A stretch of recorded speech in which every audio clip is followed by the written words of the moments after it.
Baik, Assalamualaikum warahmatullahi wabarakatuh. Waalaikumsalam warahmatullahi Waalaikumsalam Waalaikumsalam. warahmatullahi wabarakatuh. Ya, ini mata kuliah pengujian perangkat lunak, betul? Benar. Betul ya. Oke, kalau dilihat totalnya sekitar 70 mahasiswa, golongannya A, B, C, dan D ya. Sampai ke golongan D atau golongan E? sampai golongan D. Golongan D ya. Oke, baik. Jadi langsung saja ya, saya mulai. Bismillahirrahmanirrahim. Tantangan penggunaan perangkat lunak atau pengguna perangkat lunak. Pengujian perangkat lunak, maaf. Jadi di mata kuliah pengujian perangkat lunak akan diampu oleh saya, Dwi Putro Sarwastikadi. Teman-teman bisa panggil saya Bapak Dwi saja. Dan kemudian bersama dengan Bu Betty Etikasari. Kebetulan saya home base-nya ada di manajemen informatika.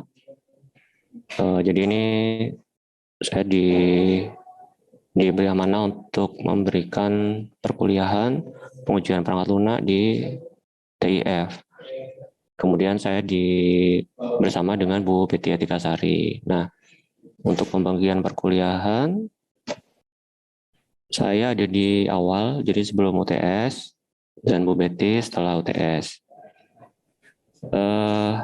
Sekilas tentang perkuliahan saya ini nanti, saya lebih menekankan pada beberapa tugas gitu ya. Insya Allah kalau kuis juga ada, tapi nanti akan saya beritahu lebih lanjut. Yang pasti teman-teman jangan lupa untuk melihat di LMS. Di sana ada presensi. Sebaiknya teman-teman sudah sekaligus presensi. Jangan lupa, karena kehadiran juga akan menjadi salah satu penilaian saya gitu ya. Jadi nanti mohon teman-teman untuk bisa saling mengingatkan jika belum mengisikan presensi di LMS. Itu yang pertama. Yang kedua, selama perkuliahan saya itu hari hari Kamis jam 11, bisa jadi tidak selamanya pada waktu tersebut. Nah, nanti saya akan menghubungi salah satu perwakilan dari golongan A, B, atau C, atau D gitu ya. Nanti mohon untuk bisa disampaikan ke teman-teman tentang pergantian jam perkuliahan.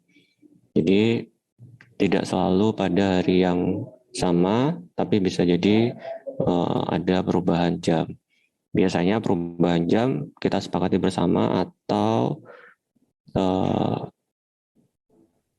saya berikan tugas gitu ya, atau pada hari yang sama saya berikan tugas. Nanti pada waktu pertemuan berikutnya akan saya highlight atau review kembali perkuliahan yang jamnya saya ganti dengan tugas tersebut. Jadi banyak macam yang bisa kita lakukan supaya perkuliahan pengujian perangkat lunak ini bisa tetap terlaksana dengan baik. Yang kedua, yang ketiga untuk penilaian, gitu ya, untuk penilaian khususnya untuk UTS nanti persentasenya akan disampaikan Bu Betty gitu ya, nanti waktu setelah UTS berakhir. Jadi nanti Bu Betty akan menyampaikan mungkin beberapa persentase besaran UTS itu nanti berapa dan UAS itu berapa. Saya kira akan menjadi sangat biasanya UTS itu persentasenya lebih kecil daripada UAS. Oke, baik. untuk mempersingkat waktu karena ini udah jam 11 lewatnya lumayan, kita mulai aja mengenai pengujian perangkat lunak gitu ya. Nah, ini sebelum kita masuk ke pengujian perangkat lunak, kita masuk ke tantangan pengujian perangkat lunak itu sendiri atau challenges of software quality assurance. Nah, tantangannya apa aja sih? Kenapa kita atau teman-teman di TIF kan sudah pada tahu gitu ya, sudah minimal sudah bisa membuat aplikasi ya apapun itu, se rigid apapun aplikasinya, sekompleks apapun aplikasinya, semudah apapun aplikasinya yang pernah dibuat, entah itu berbasis web, entah itu berbasis mobile. Nah, itu biasanya teman-teman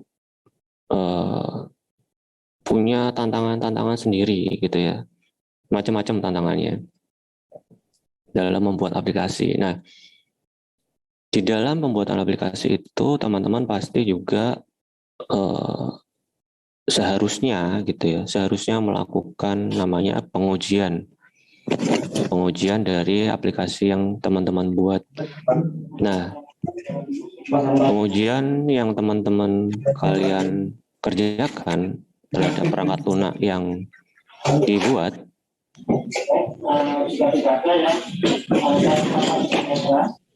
bahwa Politeknik sedang menyiapkan persiapan PKN, gitu ya. Mas Fikri bisa di-mute. Mas Fikri bisa di-mute. Oke, terima kasih. Nah, tentang pengujian perangkat lunak itu juga mengalami tantangan gitu ya. Tantangannya macam-macam. Kalian membuat aplikasi aja sudah memiliki tantangan gitu kan. Salah satunya apa sih tantangannya ya menguji itu sendiri gitu kan. Menguji aplikasi yang teman-teman buat itu sebuah tantangan. Nah, pengujian perangkat lunak itu sendiri juga mengalami atau menemui tantangan. Nah, apa sih yang harus dikerjakan gitu ya, sehingga aplikasi-aplikasi yang teman-teman kerjakan atau teman-teman buat itu bisa menjadi aplikasi yang sesuai dengan metode pengembangan aplikasi teman-teman yang sudah pelajari, ya SDLC yang sudah teman-teman pernah pelajari. Supaya apa? Supaya semua atau segala sesuatunya sudah direncanakan dari A sampai Z itu sesuai dengan rencananya, gitu kan? Siapa sih yang nggak kepingin kita punya rencana planning tanpa harus menemui kendala dan harus membuat exit plan, gitu ya, rencana keluar dari masalah. Itu akan sangat membuat teman-teman juga menghabiskan waktu, menghabiskan dana, menghabiskan juga pikiran, gitu ya. Nah, itu yang seharusnya kita hindari. Nah, dari SDLC yang pernah teman-teman pelajari gitu ya. Nah, itu kan macam-macam tuh. Metode-metode itu dibuat supaya apa sih sebenarnya? Supaya aplikasi-aplikasi yang teman-teman buat itu bisa sesuai dengan outputnya. Tidak hanya itu saja, tapi semua serangkaian perjalanan pembuatan aplikasi itu sesuai dengan apa yang direncanakan dan akhirnya membuahkan output yang sesuai dengan perencanaan yang di awal tadi. Nah, untuk software quality assurance itu apa sih sebetulnya?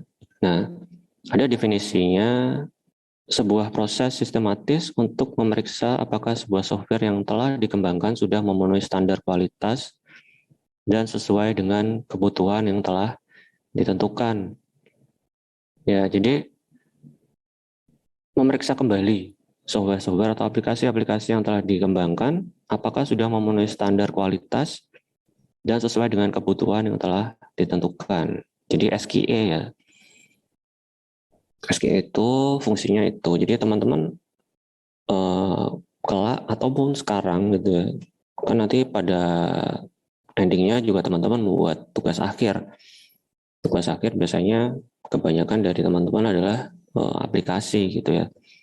Nah, harapannya aplikasi-aplikasi itu juga disertakan quality assurance-nya, software quality assurance-nya. Seperti apa sih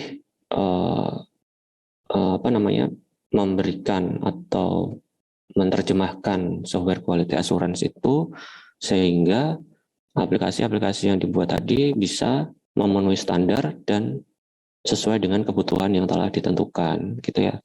Itu penting. Nah, tentang SKA itu sendiri, pengujian itu proses yang mahal yang digunakan untuk memvalidasi perangkat lunak baru. Believe me or not, bisa dicoba sendiri sama teman-teman ya. Mungkin seorang programmer itu merasa dirinya biasanya sudah mampu paham tentang pembuatan aplikasi software gitu ya. Dia merasa sudah tahu luar dalam dari awalnya, dari prosesnya hingga outputnya. Karena dia memang yang membuat, pasti dia lebih tahu kan. Nah, nyatanya programmer itu biasanya justru melewatkan yang namanya SQA itu sendiri, quality assurance itu sendiri, believe or not. Dia bertanyalah pada diri sendiri. Biasanya begitu. Biasanya agak-agak tanda kutip sombong gitu ya. Merasa programnya sudah lolos dari bug gitu, lolos dari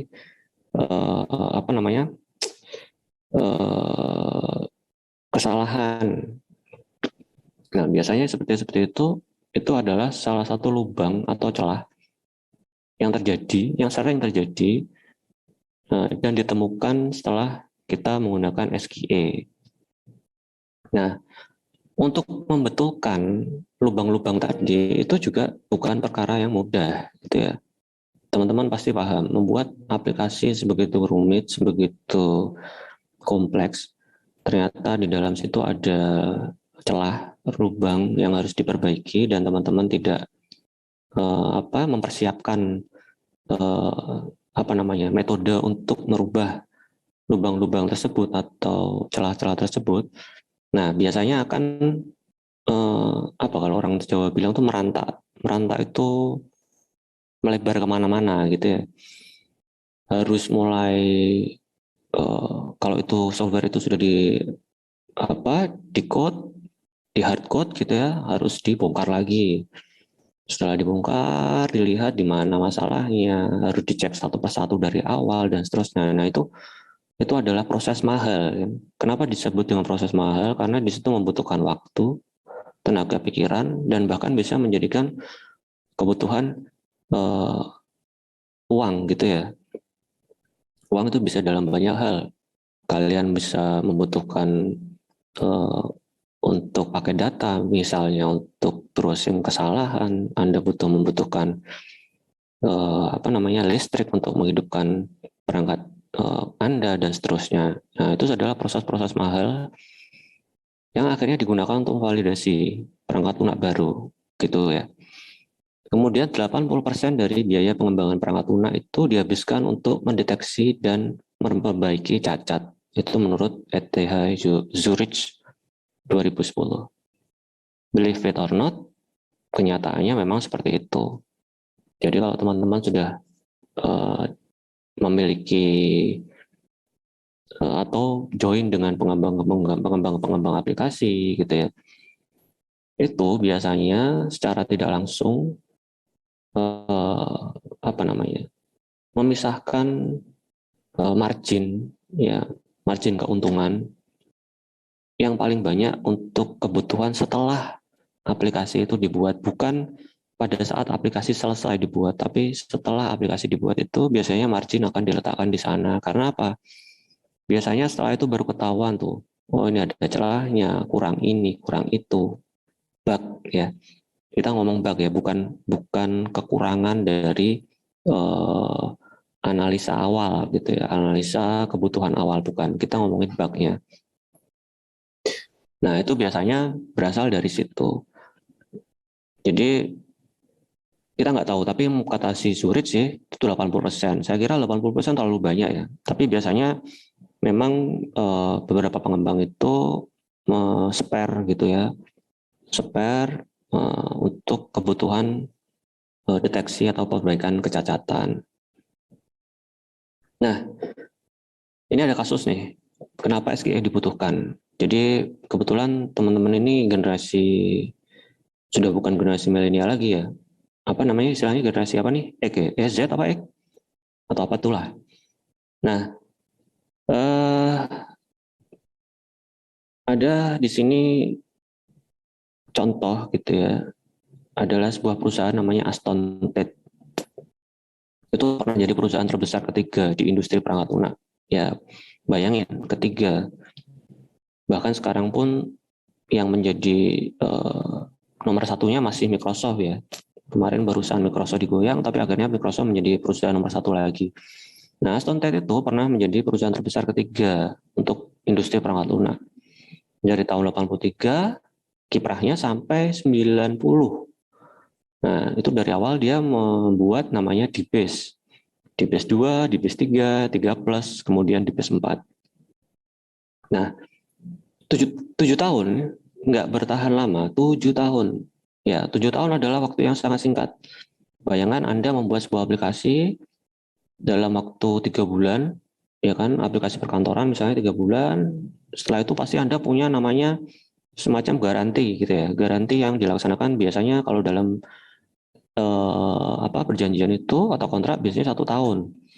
Berarti ada 1 tahun lebih 3 bulan, gitu kan, 15 bulan. Nah, selama 15 bulan itu Anda menggaranti aplikasi Anda supaya benar-benar bebas dari bug. Ya. Setelah itu Anda harus melakukan update gitu kan. Karena perusahaan tersebut, aplikasi itu tidak mungkin berhenti di satu waktu atau berhenti di satu fungsi. Pasti dia akan melakukan update dan seterusnya. Dan seterusnya. Waktu 1-2 tahun itu adalah waktu sebentar. Ya. Nah, ini perusahaan besar tumbangnya waktu 7 tahun. Ya, 7 tahun dia harus tumbang. Karena apa? Nah, pada akhirnya tahun 91 perusahaan itu dibeli atau dijual ke Borland. Jadi kalau teman-teman mungkin masih bisa mencari sisa-sisanya atau bahkan pernah ada yang mencari Borland C++, ya khususnya C, itu ada buatan Borland C++ masih bisa digunakan hingga saat ini. Nah, itu yang membeli si aplikasi DBase buatan Aston Ted. Nah, itu yang menjadi kenapa sebuah SGE dibutuhkan, gitu ya, karena kasus Aston Ted tersebut. Nah, penyebab tumbangnya Aston Ted apa sih? Ada ketergantungan yang berlebihan pada lini produk tunggal. Nah, itu adalah kesalahan juga. Jadi, namanya berbisnis itu tidak boleh hanya mengandalkan satu lini produk. Ya, misalkan aplikasi itu kan banyak macamnya ya. DBase itu lebih ke arah database ya. Jadi dia ada aplikasi yang memang menggarap mesin DBMS di kala itu gitu ya. Pada saat OS-nya, operating systemnya adalah DOS, disk operating system. Nah, itu pengerjaan database-nya menggunakan DBase. Nah, mereka terlalu berlebihan pada lini produk itu, nggak boleh gitu ya. Jadi kalian sebagai pengembang juga kalau membuat aplikasi perkantoran harus dimodif. Aplikasi perkantoran untuk misalnya garment buat lagi, untuk perkantoran yang berbasis makanan buat lagi, untuk yang jual beli auto commerce buat lagi, dan seterusnya dengan dengan core bisnis yang sama minimal, tapi itu kan bisa dikembangkan ya. Nah, yang dilakukan oleh si Aston Ted itu dia hanya fokus ke DBase itu sendiri. Jadi dia nggak peduli, nggak buat apa-apa, intinya bertahan di DBase itu. Kemudian fatalnya kualitas DBase 4 itu tidak baik gitu ya saat dirilis. Ditambah dengan kegagalan total mengambil tindakan untuk memperbaiki saat dibutuhkan. Nah, Saya tidak paham sampai sebuah perusahaan besar itu tidak bisa atau gagal untuk memperbaiki. Nah, fokus pada produk masa depan tanpa memenuhi kebutuhan pelanggan saat ini. Jadi dia hanya terpengaruh gitu ya. Oh, besok tuh kita harus seperti ini, besok harus seperti ini. Tapi pada saat yang sekarang itu dia tidak tangani dengan baik. Nah, itu kesalahan juga yang sering ditemukan di pengembang aplikasi. Jadi memaksakan bahwa kadang-kadang begini ya, seorang programmer itu merasa bahwa ini loh teknologi yang bagus, terbaik, terdepan. Besok itu akan digunakan dengan 5 tahun ke depan, dan seterusnya dan seterusnya.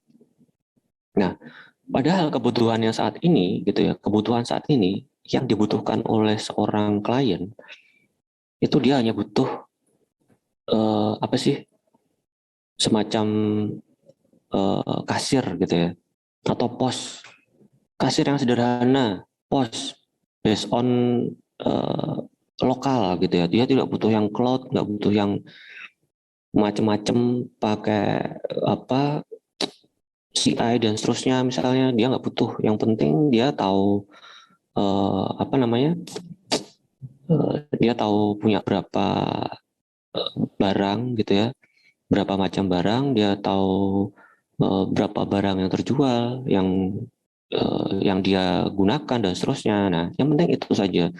Nah, itu malah nggak tersentuh. Si programmer tetap memaksakan Bapak harus pakai cloud, harus pakai ini dan seterusnya dan seterusnya. Nah, itu juga menjadi kendala yang seharusnya bisa dihindari. Kemudian kepergian Wayne of Radcliffe. Nah, itu programmer di base-nya. Jadi penyebab tumbangnya Aston Tate itu bisa menjadi pelajaran buat teman-teman dan seluruhnya gitu ya, pengembang aplikasi. Kenapa sih mereka itu gagal? Ada apa? Salah satunya sih karena tidak menggunakan SQE tadi.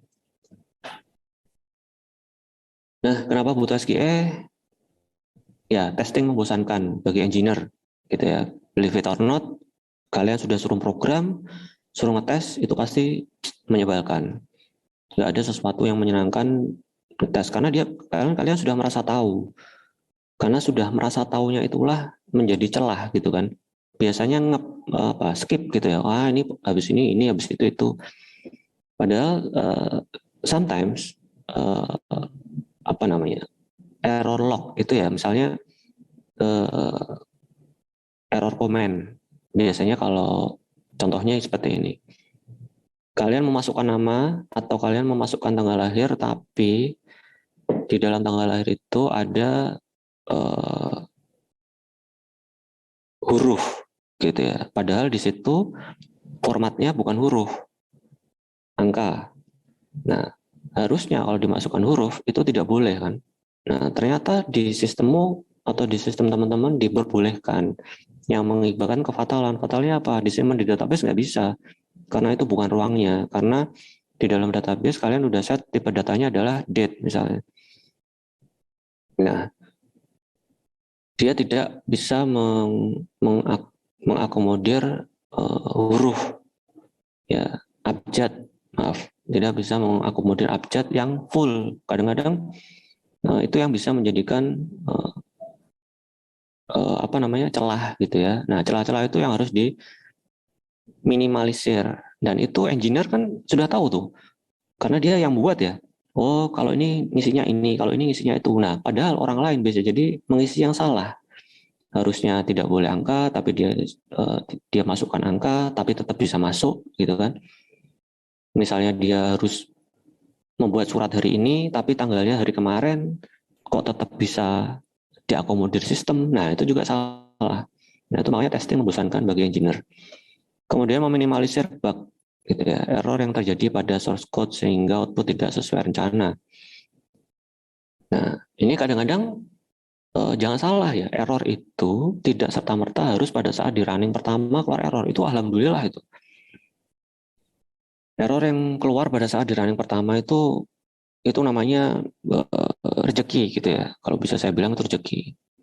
Tapi error itu kadang-kadang muncul setelah Dan parahnya di detik-detik akhir garansi yang kalian berikan habis. Nah, itu juga ada.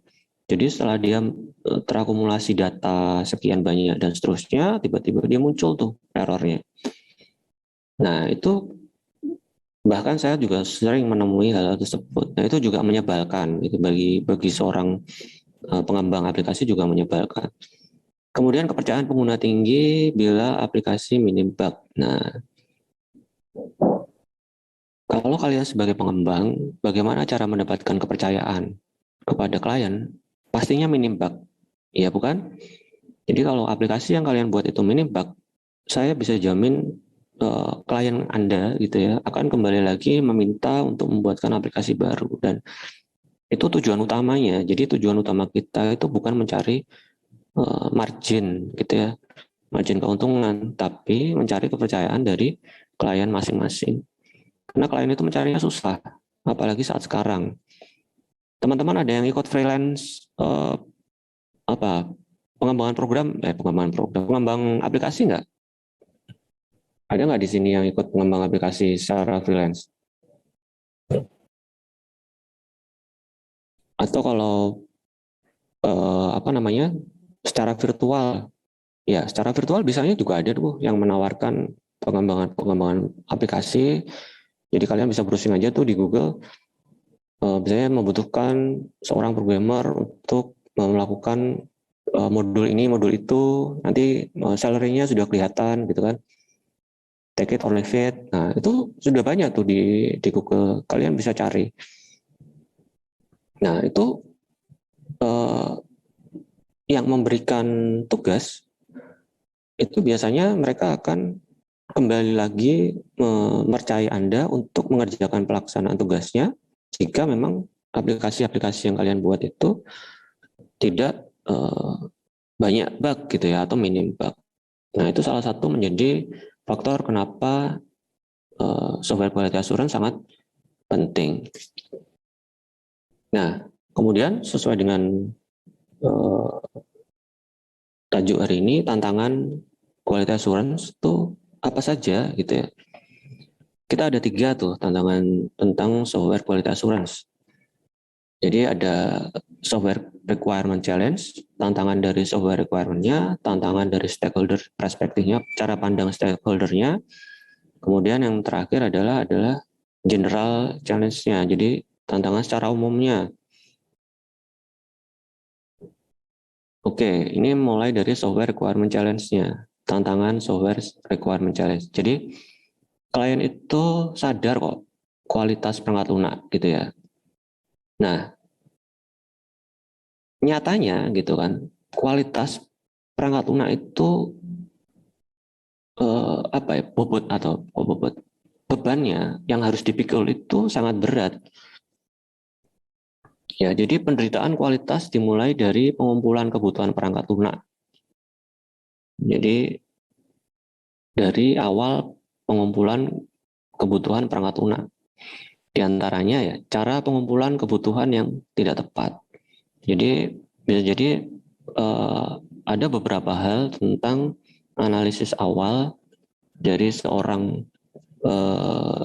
pengembang kepada klien gitu ya, tidak menggunakan metode-metode pengembangan perangkat lunak, atau dia tidak menggunakan metode yang tepat misalnya. Kemudian yang kedua, persyaratan yang buruk dan tidak lengkap. Nah, bisa jadi kan beberapa persyaratan yang buruk dan tidak lengkap itu terjadi saat kita menganalisa atau kita mencari data requirement software. Jadi syarat-syarat misalnya proses bisnis gitu-gitu kan.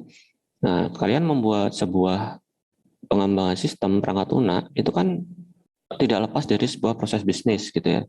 Untuk mendapatkan proses bisnis itu juga tidak mudah, karena anggaplah kalian membuat sebuah aplikasi untuk sebuah industri.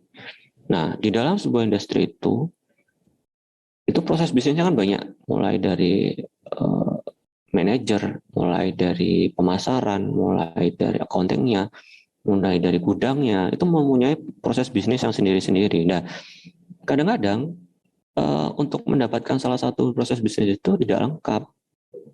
Itu ada, padahal itu merupakan salah satu syarat gitu kan untuk membuat pengembangan perangkat lunak itu menjadi lebih baik atau minim dari bug gitu ya. Akhirnya karena tidak lengkap, pasti apa? Programmer mengira-ira kan, mencari data sekunder. Nah, padahal data sekunder itu tidak seterusnya benar. Seperti yang diterangkan di awal tadi. Kita ngomongnya muluk-muluk di depan. Kita mencari atau browsing sesuatu itu ke depan. Perusahaan yang terkenal misalnya, terbaik misalnya. Proses bisnis yang mereka gunakan. Nyatanya itu bukan requirement yang dibutuhkan perusahaan yang sedang Anda kerjakan. Nah, itu akan menjadi salah yang kaprah gitu ya. Kemudian waktu yang tidak mencukupi untuk persyaratan.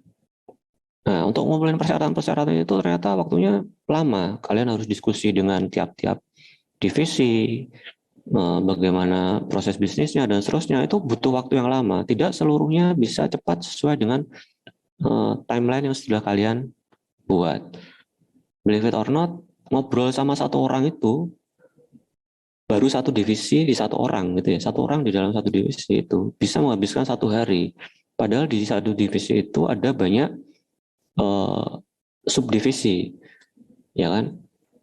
Karena dia harus menyelesaikan problematika A, permasalahan B dan seterusnya. Nah, itu butuh waktu yang banyak. Kemudian kurangnya dedikasi membuat lubang untuk kegagalan kualitas. Nah, balik lagi yang saya sampaikan di depan, programmer itu kadang-kadang merasa dirinya sudah bisa gitu ya. Saya sudah bisa, saya tahu banget program saya ini yang paling top, paling hebat, terus nggak ada duanya gitu kan.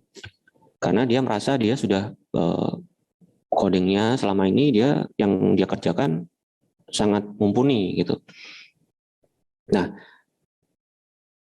akhirnya dia tidak membuat itu jadi lubang untuk kegagalan kualitas. Jadi ada yang dinamakan quality hole gitu ya. Jadi sengaja memang dibuat untuk apa?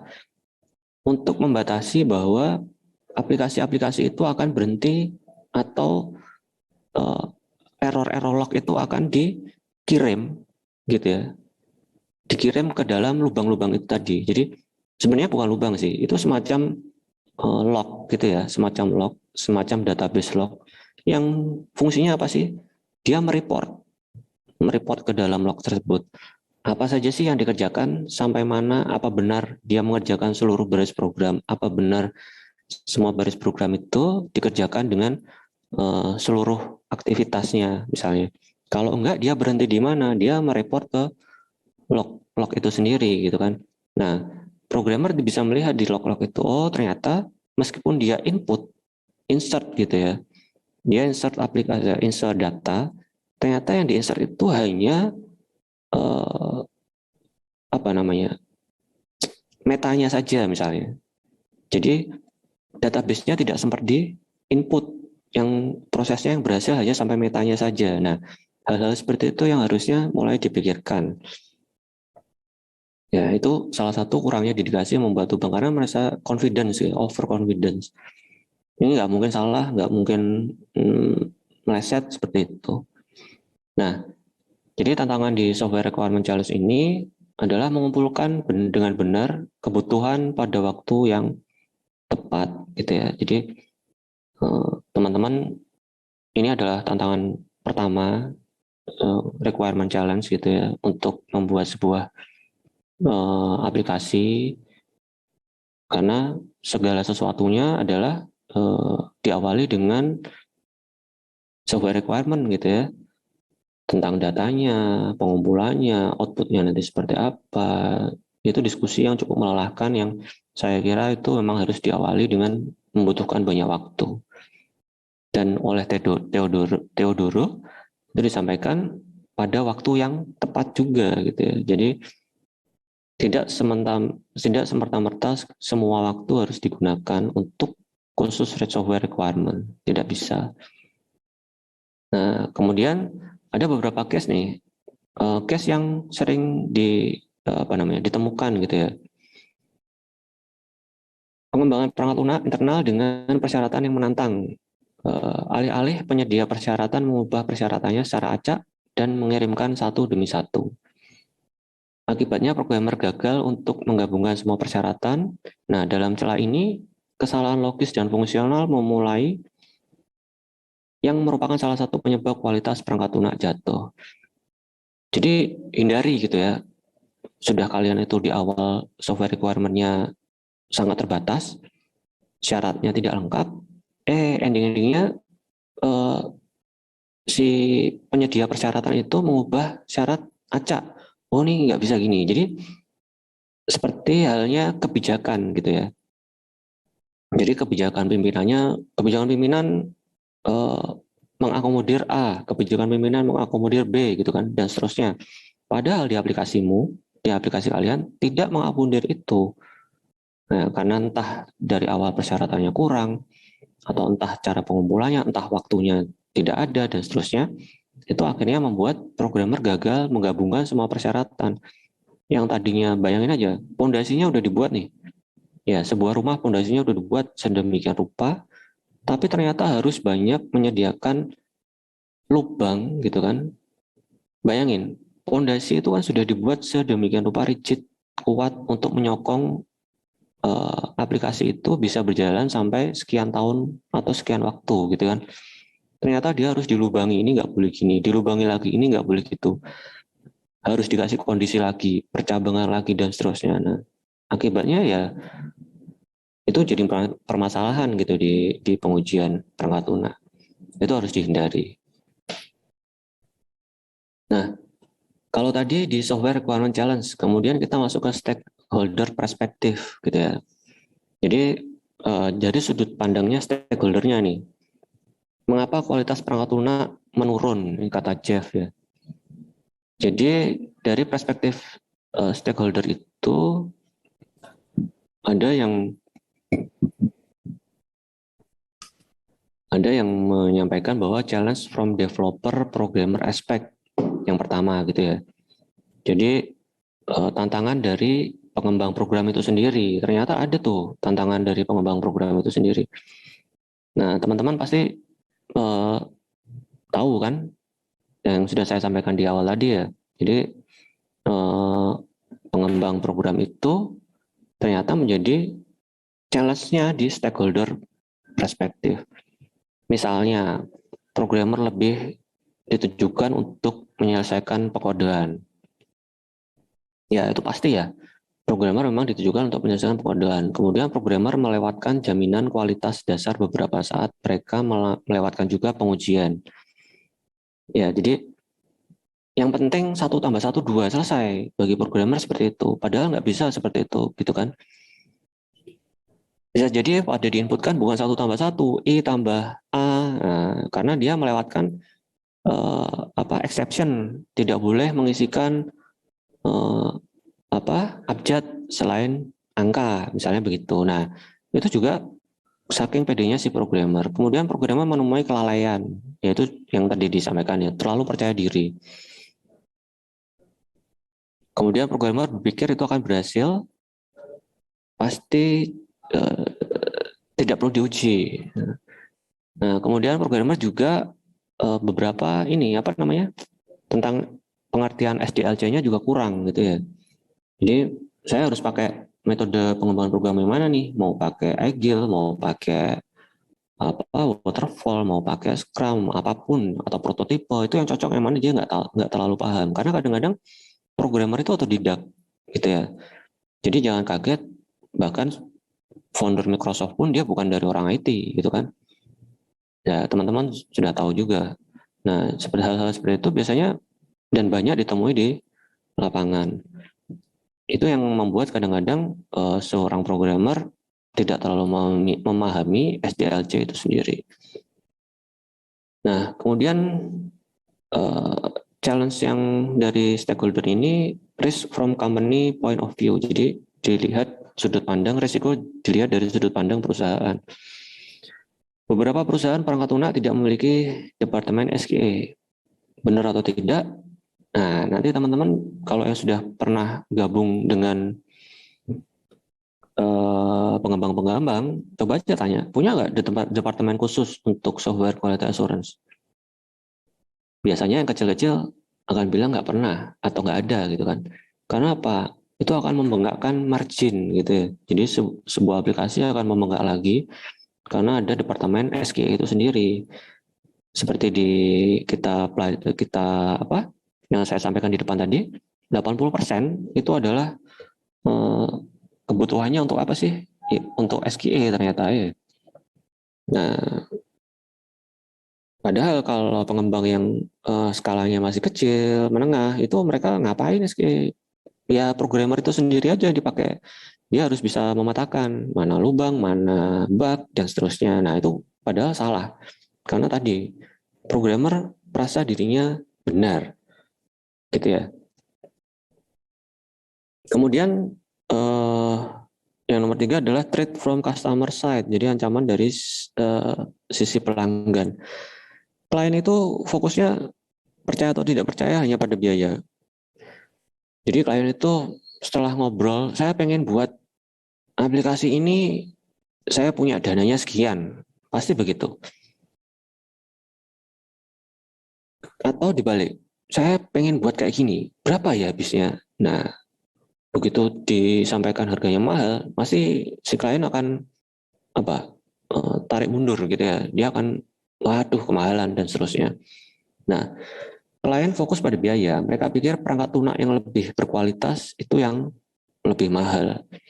Itu yang juga menjadi salah persepsi gitu ya. Karena ini biasanya merasa karena aku pesan aplikasi mahal nih, maka biasanya dia handal aplikasinya. Padahal belum tentu juga gitu kan. Mahalnya aplikasi itu karena supportnya. Jadi sebenarnya gini teman-teman, jangan dikira apa ya, sekarang tuh sedang berkembang seperti itu karena ya. Jadi banyak aplikasi-aplikasi yang dibuat dan seorang programmer itu menilai dirinya per jamnya itu mahal, karena itu tadi dia punya merasa reputasi dia tuh baik dan benar gitu ya, karena dia mampu memang.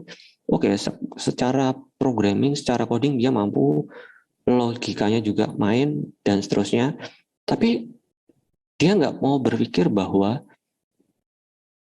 program yang dia buat itu akan masih memunculkan lubang atau bug tadi ya. Sekarang mana ada sih orang yang mau ngomongin cacatnya sendiri? Saya orangnya sempurna gitu kan, nggak ada juga. Saya saya kalau bangun pagi itu subuh subuh selalu tepat waktu, selalu ke masjid, makan pagi selalu tertib, siang selalu duhur dan seterusnya tanpa dia menyampaikan lubangnya. Nah, itu manusiawi gitu ya. Itu sebuah manusiawi. Tapi sebetulnya di balik itu, di dalam hati kecilnya sendiri dia tahu saya tuh sebenarnya lemahnya gini, lemahnya A, lemahnya B, lemahnya C dan seterusnya. Nah, itu yang membuat seorang programmer itu nggak mau gitu ya, nggak mau membuat eh, apa ya, exception, pengecualian. Jadi gini, saya pernah menemui beberapa kali gitu ya, saya ngasihkan beberapa orderan project ke A, ke B, ke C, ke D. Yang A dia karena dia fresh graduate gitu, saya nggak ngomongin, nggak menjatuhkan fresh graduate gitu ya, karena fresh graduate itu memang darahnya lagi mendidihnya, lagi mencari apa namanya bentuk gitu ya. Dia pasti ada yang kasih apa namanya, seringnya fresh graduate itu kasih rate tinggi gitu ya. Jadi saya kasih project A, dia kasih rate tinggi. Nah, begitu yang semakin apa namanya, semakin ke sini gitu ya, maksudnya setelah fresh graduate ada yang medium, ada yang reguler, kemudian ada advance gitu ya. Itu ada kemungkinan harganya sama aplikasinya, tapi yang menarik adalah servisnya. Ya, kalau biasanya seorang fresh graduate itu dia buat program kasih harga mahal, selesai sudah. Begitu kita ada lubang, dia ngotot, oh ini lubangnya bukan saya nih, ini kesalahan dari ini. Jadi dia tidak mau eh, melihat ke dirinya sendiri. Oh ya, ini harusnya aplikasi ini seperti ini. Nah, tanpa harus menyalahkan atau mengkambing hitamkan sesuatu gitu ya, atau bahkan mengkambing hitamkan si kliennya. Lah Bapak sih kemarin mintanya gini, nah itu salah. Harusnya hal-hal seperti itu bisa diminimalisir di awal gitu ya. Nah, itu yang terjadi. Jadi seorang fresh graduate itu biasanya seperti itu. Nah, kemudian yang reguler, yang medium, yang sampai yang advance, mereka lebih ke arah bagaimana mentreatment si klien gitu ya, mentreatment si klien, si stakeholder. Oh ya baik Pak, ini aplikasi ini seperti ini kita akan perbaiki, kita akan bantu, kita akan dampingi gitu kan. Dan itulah yang akhirnya kenapa 80% SQE itu menghabiskan margin terbanyak yang sampai di depan tadi kita bahas. Nah, hal-hal seperti itu yang kita nggak sempat pikir, karena kenapa? Pastilah kita jual barang A gitu ya, harusnya bisa dapat margin 10 juta misalnya. Gara-gara kena SQE, kita harus mengambil 50%-nya aja deh. Berarti kan kita hanya dapat margin 5 juta untuk si pengembang aplikasi. Nah, ya namanya juga kepengen cepat balik modal gitu ya, paham lah. Itu segala sesuatu yang wajar. Tapi akhirnya kita kembali ke SQE tadi. Apakah memang aplikasi yang kamu buat itu sudah benar-benar baik, sempurna misalnya, atau minim bug lah paling tidak. Itu harus dipertimbangkan. Kemudian di negligence from vendor side, jadi kelalaian dari sisi vendor. Ya, nggak menutup kemungkinan juga kita sebagai pengembang ngasihkan lagi gitu ya, ngasihkan lagi ke pihak ketiga. Nah itu yang kadang-kadang akhirnya nggak terkontrol. Kita kasihkan ke pihak ketiga, kita rasa pihak ketiga udah mampu karena modulnya juga cuma sedikit. Anggaplah mereka sudah tahu, kita tinggal ambil modulnya, kita masukkan karena kita pakai framework lebih mudah, kita taruh di mana sudah sesuai. Padahal kadang-kadang coding itu seperti seni gitu ya. Kalau teman-teman perhatikan coding itu seperti seni. Seninya masing-masing individu itu beda. Cara melogikakannya itu juga biasanya berbeda-beda. Nah, itu bisa jadi meskipun sudah menggunakan framework, menggunakan GitHub misalnya gitu ya.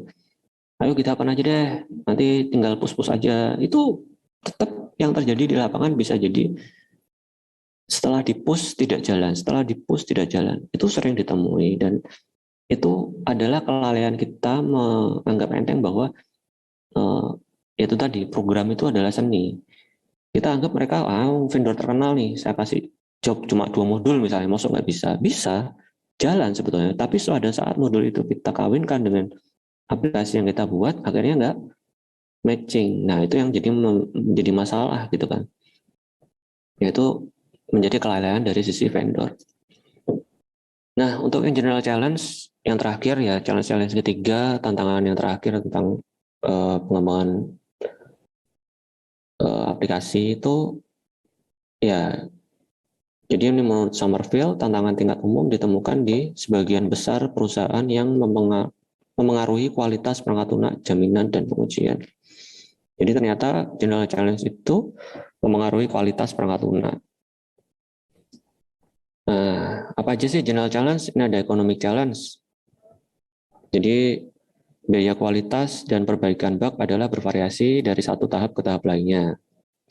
Itu kata Rex ya.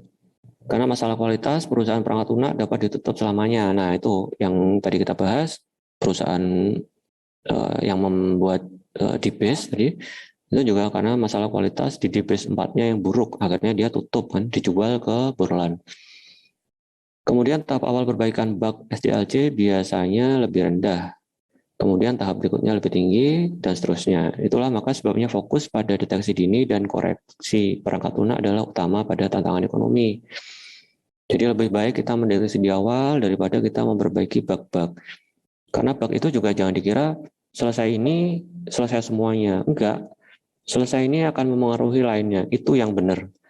Jadi satu selesai pasti mempengaruhi lainnya. Yang lainnya selesai tambah kemana-mana, itu biasanya bug itu seperti itu. Dan akan lebih baik jika itu dideteksi lebih awal. Nah ini contoh biaya perbaikan gitu ya di tahap SDLC menurut Jones. Itu memperbaiki masalah pada biaya tahap itu persyaratan biayanya $1. Ini $1 maksudnya. Ini contoh ya. Kemudian memperbaiki masalah pada tahap pengembangan, naik lagi jadi 10. Memperbaiki masalah tahap pengujian, nah 100. Memperbaiki masalah pada tahap produksi, nah pasti kan ujung-ujungnya produksi, ya kan? Pasti ujung-ujungnya adalah produksi karena outputnya pengembangan aplikasi itu kan ya aplikasi itu sendiri dan itu pada tahap produksi. Nah itu akan menjadi memakan biaya banyak. Kemudian resource limitation challenge. Jadi ini keterbatasan sumber daya gitu ya. Sumber daya manusia. Biasanya kalau pengembang aplikasi yang masih fresh grade ya dia itu bekerja sebagai analisis, bekerja sebagai programming juga, bekerja sebagai tester juga gitu kan. Jadi di kebiauya ya single fighter dia aja sendiri. Nah, itu keterbatasan sumber daya manusia. Karena apa sih? Ya, ending-endingnya margin gitu ya. Ending-endingnya adalah margin. Nah, padahal itu tidak baik. Nah, seorang profesional bekerja pada beberapa proyek untuk berbagai jenis tugas, baik ahli profesional atau pemula. Keterbatasan sumber daya lainnya juga langsung atau tidak langsung mempengaruhi kualitas perangkat lunak. Misalnya, peralatan perangkat keras, perangkat lunak itu sendiri, alat pengujian, dan produk lisensi. Nah, itu juga menjadi keterbatasan resource gitu ya di general challenge ini. Misalnya kita menggunakan apa tuh yang butuh lisensi ini, lisensi itu pasti berbayar gitu kan, produk lisensi itu pasti berbayar. Nah beberapa CI itu pun sendiri juga ada beberapa lisensinya supaya bisa dia mengupgrade gitu ya kemampuan CI-nya. Nah saat kita butuh yang lebih baik gitu ternyata kita dihadang dengan produk lisensi. Ujung-ujungnya adalah kita harus mengeluarkan margin lagi dan seterusnya. Kemudian environmental challenge. Jadi environmental tuh lingkungan ya. Challenge lingkungan ini ada 4, hardware environment, working environment, test environment, dan freelance environment. Ya kalau hardware pastinya teman-teman tahu hardware apa sih yang digunakan untuk pemrograman. Bisa jadi ya yang sering bisa dibawa-bawa, yang portable ya laptop gitu kan. Kalau dia mau lebih fokus di dalam rumah terus, dia nggak sering pergi-pergi, mungkin dia pakai desktop. Nah, di hardware itu sendiri kan ada RAM-nya, ada prosesornya, ada WiFi-nya, ada kecepatan jaringannya, dan seterusnya. Nah, itu kadang-kadang juga jadi salah satu kendala gitu ya di hardware environment. Believe it or not, kalau program itu load-nya besar, environment yang besar, program itu, aplikasi itu, dia akan membutuhkan resource yang juga tinggi. Nah, misalnya kalian mau membuat mobile programming gitu ya. Memang setelah dikompres dia kecil, di aplikasi APK juga akan menjadi kecil, ringan, dan seterusnya gitu ya. Android khususnya. Nah, tapi untuk membangun itu semua, kalian butuh hardware environment yang nggak cukup RAM 2 mega, gitu, 2 giga, sorry. RAM-nya besar-besar gitu ya, dan bahkan untuk berjalan mulus, itu kalian paling nggak minimal itu 8 giga RAM untuk membuat sebuah aplikasi mobile dan seterusnya. Nah itu yang menjadi general challenge. Kemudian working environment. Oke, working environment itu juga menguasai psikologis sama logika dari pemrogram itu sendiri. Dia bekerja di dalam tekanan gitu ya, di dalam lokasi atau di dalam ruangan, dan ruangan itu dipenuhi oleh banyak orang, ribut, tidak ada AC-nya pula, panas. Apa yang terjadi? Kalian pasti bisa bayangkan gitu kan. Ya, dia tidak bisa fokus, tidak bisa bermain logikanya, yang ada hanya emosi dan seterusnya. Nah itu working environment juga sangat menunjang gitu ya.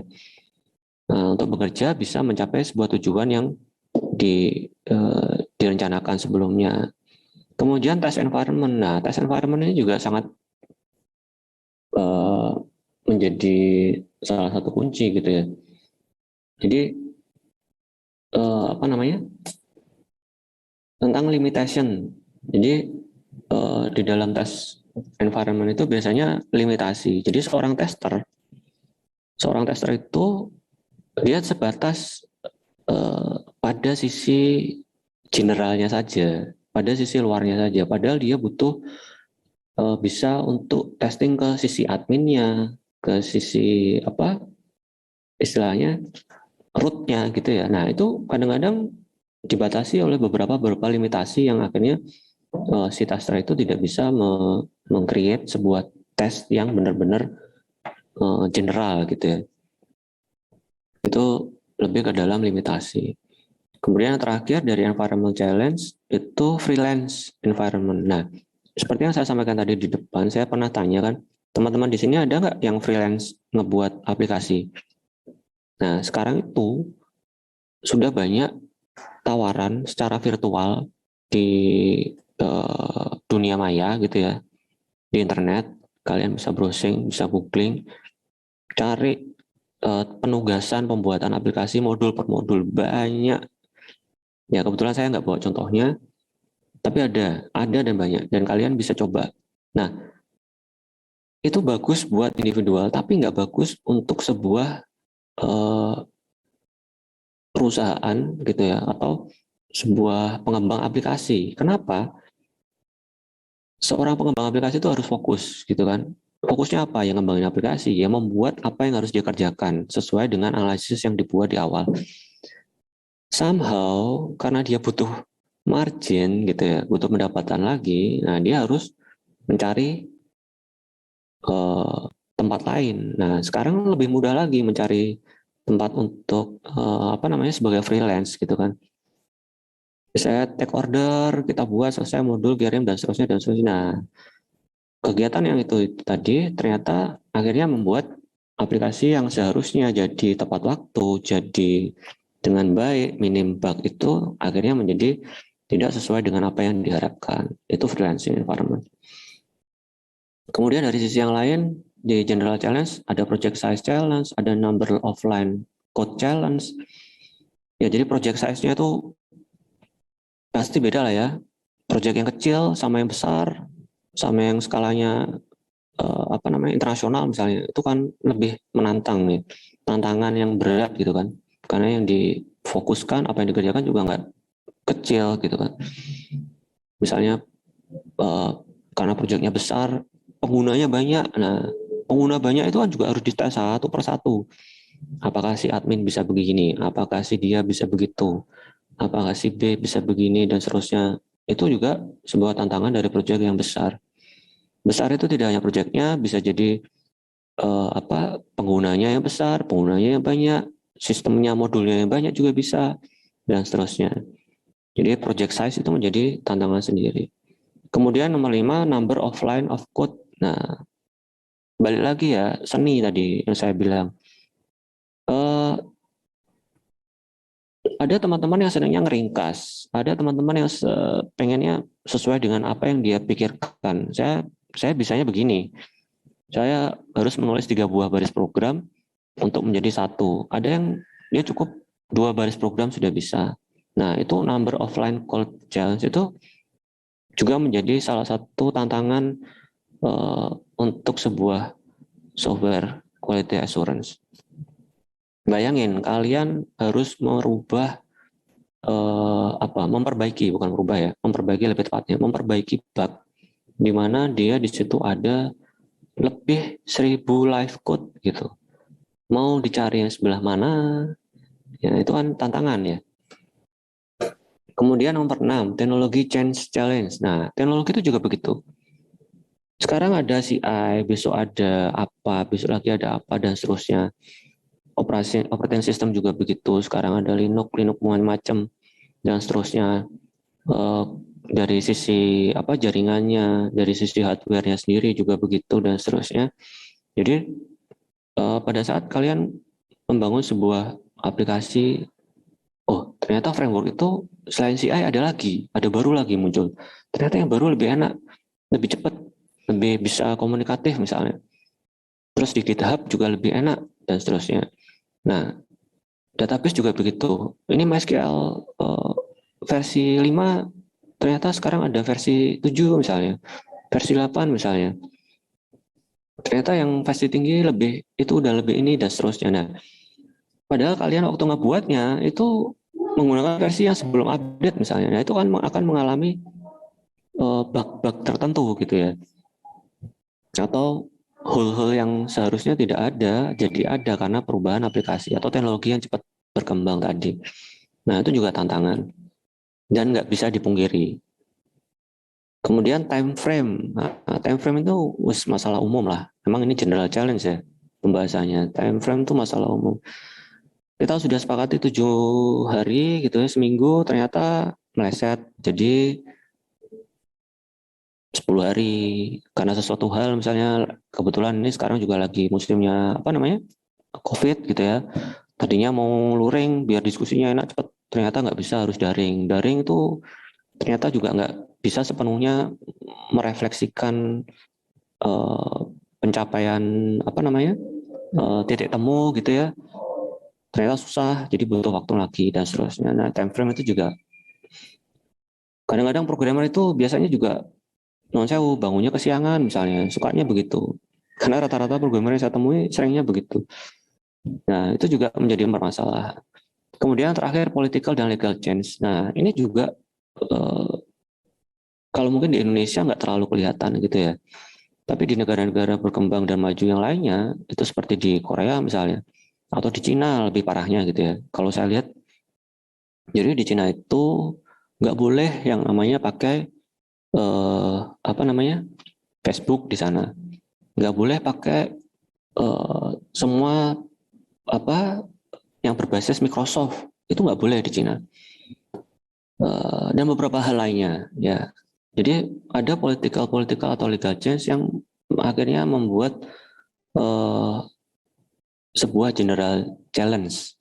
Nah, misalnya juga gini, kemarin sempat dengar-dengar juga atau baca atau bahkan sempat mengikuti berita gitu ya tentang panasnya Huawei dengan Amerika itu kan. Pada akhirnya Google ikut-ikutan, Facebook juga ikut-ikutan, apa namanya, mengupload gitu ya, mengupload Google Google Play Store juga nggak boleh. Akhirnya Huawei dengan ya namanya perusahaan besar ya, dia harus punya exit plan gitu ya, dan exit plan-nya berjalan sampai sekarang. Huawei sekarang seluruh perangkatnya tidak dimotori oleh Google Android ya. Jadi dia sudah punya OS sendiri, dia bangun sendiri, environment-nya dibuat sendiri, dan bagusnya gitu ya di Cina itu pemerintahannya tuh satu kata. Jadi kalau dari presiden dia bilang nggak boleh rakyat Cina misalnya nih ya, nggak boleh rakyat Cina ada yang menggunakan perangkat selain Huawei. Nggak akan pernah ada yang tidak menggunakan perangkat selain Huawei. Pasti mereka akan menggunakan Huawei semua. Dari yang kecil sampai yang besar, dari yang miskin sampai yang kaya akan seperti itu. Nah, itu yang menjadikan environment di sana itu cepat terbentuk gitu ya, khususnya untuk hal-hal seperti ini. Nah, itu segi positifnya mas seperti itu. Oke, nah di penghujung ternyata sudah selesai. Jadi apa yang kita bahas di siang hari ini tentang tantangan software quality assurance, kita breakdown jadi 3 tadi ya, dan seluruhnya memiliki challenge-challenge sendiri dan apa namanya memiliki exit plan sendiri, dan itu harus dibuat gitu exit plan itu. Jadi seorang programmer itu harus benar-benar mendescribe dirinya, dia adalah seorang coder gitu ya. Dia harus mendescribe dirinya bahwa dia seorang coder, bukan yang dewa gitu ya, coder dewa pun. Karena begitu dia menyampaikan bahwa saya seorang programmer yang handal, nah itu adalah mulai ada celah di dalam sana. Jadi sebaiknya teman-teman juga menghindari hal tersebut. Bisa menggandeng teman-temannya, tolong di aplikasiku tolong dicoba, tolong diberi komen dan seterusnya, entah dari UI UX-nya, entah dari form-formnya, entah dari inputannya dan seterusnya. Itu perlu bisa menjadikan kalian seorang pengembang aplikasi yang handal. Saya yakin semuanya juga tidak bisa diraih dalam waktu yang cepat gitu ya. Semuanya juga harus memiliki timeline yang dan pengalaman-pengalaman pastinya gitu ya di lapangan. Oke, sementara pada hari ini tentang tantangan pengujian Praluna sudah selesai perkuliahannya. Untuk materinya bisa di-download di e-learning JTI. Mungkin hari ini memang saya sengaja satu arah itu ya, karena saya juga belum terlalu kenal teman-teman di TIF. Insya Allah nanti pertemuan-pertemuan berikutnya kita akan buat pengajaran dua arah, saya tanya jawab dan berkenalan lebih langsung. Kira-kira begitu untuk perkuliahan pada siang hari ini, kuliah perdana. Kurang lebihnya mohon maaf. Wabil taufiq wal hidayah. Saya akhiri ya, boleh kan? Kok nggak ada yang jawab? Boleh. Boleh, Pak. Oke, Iya, kalau gitu Pak. sampai ketemu lagi di hari Kamis depan insya Allah. Kalau tidak ada perubahan gitu ya. Kurang lebihnya mohon maaf. Saya akhiri dengan bacaan Alhamdulillah. Wassalamualaikum warahmatullahi wabarakatuh. Jangan lupa presensinya di LMS ya. Iya, Pak. Waalaikumsalam warahmatullahi wabarakatuh. Terima kasih, Pak. Terima Oke, kasih, Pak. sama-sama. Pak. Oke, sama-sama.